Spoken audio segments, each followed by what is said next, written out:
Everybody, welcome back. Wanted to get started off with a thank you this time instead of ending with a thank you. This video marks the first 6 months of me on this YouTube journey.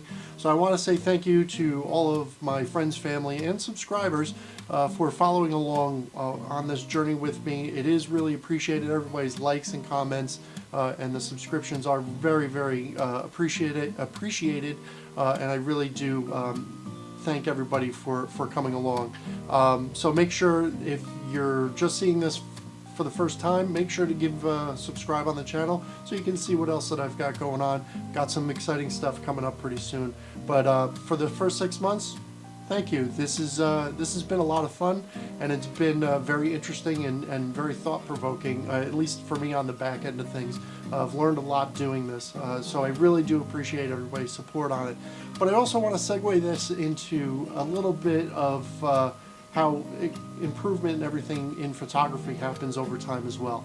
I saw a really cool and kind of funny meme on the internet recently about writing. And they talk about, like, how old were you when you started, writing, or how many years have you been writing, and how old are you now? And they equated that out to, any of my geek friends out there would understand, Dungeons and Dragons or World of Warcraft. You're 28 years old or you're 30 years old, you're a level 28 or level 30 human. If you've been writing or taking, photos for 3 years, you have a level 3 photography or level 3 writing. So, as a level 3 human, you might not have been that great because you're still a toddler. So you have to give yourself a little bit of grace when you're a level 3 writer or photographer or what have you. Point being is, we are probably our harshest critics of ourselves and our artwork. So, make sure that, you're a little kind to yourself and improve upon things, because you can see the differences over time. And I want to show you a couple of photos where I've seen some improvement. So the first photo that I want to show you is actually a waterfall in the Catskills of New York. This is a photo that I took probably about 10-12 years ago at that location.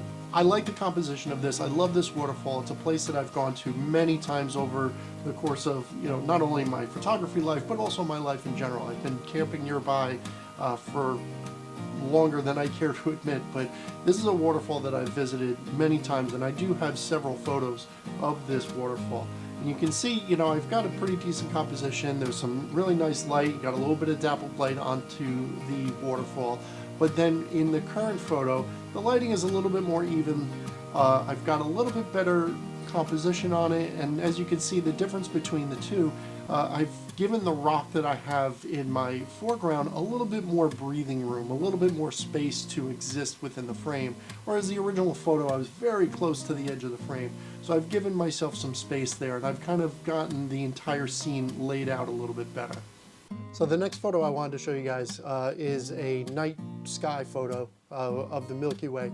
There are some technical differences, but also processing differences as well. And this is all part of improvement throughout your career or throughout your journey in photography, is not only taking what you know, but then improving upon that and maybe adding on extra things. So the first photo is a photo of the Milky Way that I took, also I think in upstate New York. Great photo. I love this photo. It's probably one of the first Milky Way photos that I've taken, and it's probably in the area of about 10 years old as well. So the photo itself, I love this photo. It's still one of my favorites, and I took my knowledge and experience from this and I brought it into the new photo that I've taken recently, and this has been a very popular photo on my Instagram page. And instead of doing it the way that I had originally, I went into a new processing method in order to get this photo. Instead of just taking one photo and editing it up and making sure that everything is balanced and where I needed it to be, what I did was I got into star stacking and tried out that new technique of star stacking. So I took a lot more photos and then put them all together in order to get this photo. And I find that the photo that I got last year is an improvement upon my original, because not only is it different focal length and everything as well, but also I think I have a little bit more clarity, a little bit more sharpness in my stars and the sky, and a little bit better foreground in the process as well. So, you know, it's not just improving your skills with the camera, but it's also improving your skills with your processing as well. So, like I said, this is a really good example of how my processing skills have changed over the years and have improved over the years. So thanks again. I really do appreciate everybody coming along on this journey with me. And like I said, it's been a great 6 months. It's been a great start.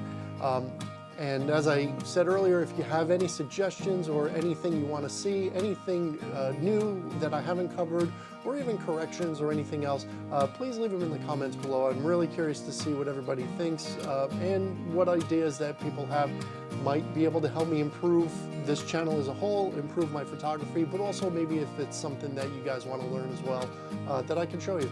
So again, thank you very much. It's been a great 6 months. Thank you for watching this video. And like I said, if you can give me a like on this video, that would be great. Subscribe to the channel if you haven't already. Improve your photography. Get out there, take some great photos, and I'll see you again next week.